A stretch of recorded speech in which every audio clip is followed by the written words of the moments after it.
गुजरात के अहमदाबाद जिले की घटलोडिया विधानसभा से विधायक भूपेंद्र रजनीकांत पटेल राज्य के नए मुख्यमंत्री होंगे। प्रदेश में बीजेपी के कई दिग्गज नेताओं को पीछे छोड़कर सीएम पद की रेस में आगे निकलने वाले भूपेंद्र पटेल गुजरात की घटलोडिया विधानसभा से पहली बार के विधायक हैं।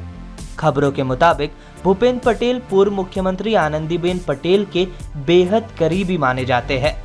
2012 के गुजरात विधानसभा चुनाव के दौरान आनंदीबेन पटेल ने घटलोडिया विधानसभा से 1,10,000 से भी ज्यादा वोटों से जीत दर्ज की थी।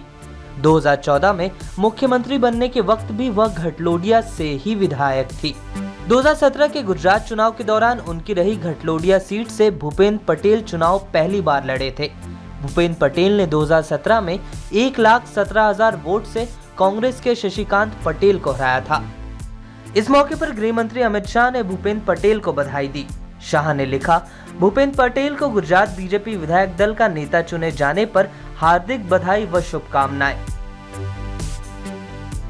वहीं बीजेपी अध्यक्ष जेपी नड्डा ने भी भूपेंद्र पटेल को बधाई दी।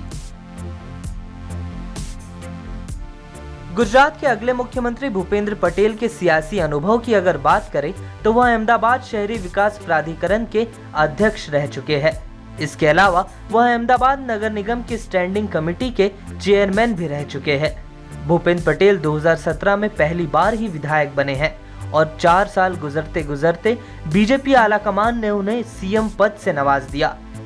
गुजरात के अहमदाबाद जिले की 21 विधानसभा सीटों में से एक घटलोडिया राज्य की सबसे चर्चित सीट बन गई है।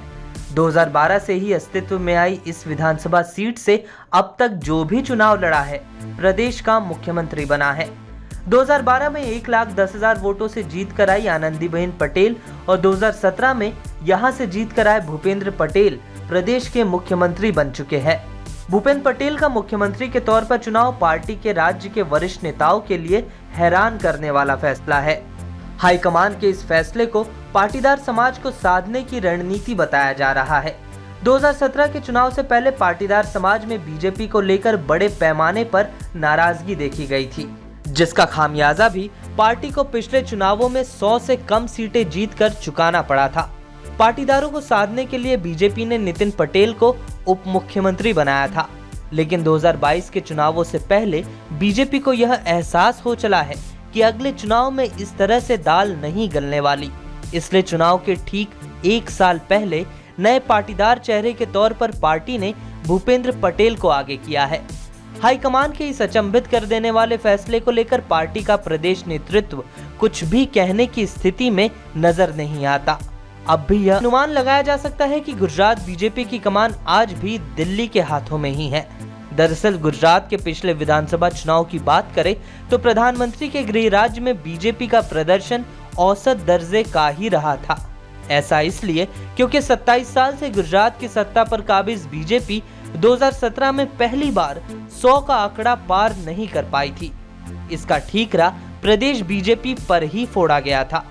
2 चरण में हुए 2017 चुनावों के पहले चरण में कांग्रेस का पलड़ा भारी माना जा रहा था, लेकिन दूसरे चरण के चुनाव से पहले पीएम मोदी के तूफानी प्रचार अभियान की बदौलत बीजेपी बढ़त बनाने में कामयाब रही थी। बीजेपी 2022 में किसी भी तरह का रिस्क लेना नहीं चाहती, इसलिए पार्टी ने विजय रूपानी को हटाकर मुख्यमंत्री और उप मुख्यमंत्री दोनों ही पदों पर पाटीदार समाज के नेताओं को ही जगह दी है। ऐसा इसलिए भी संभव है क्योंकि कांग्रेस भी गुजरात में हार्दिक पटेल को ही आगे कर रही है।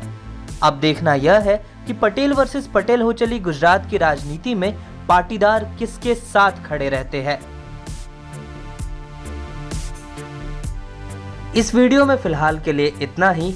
देश दुनिया की तमाम ताज़ा तरीन खबरों के लिए हमारे YouTube चैनल लोकमत हिंदी को सब्सक्राइब करें।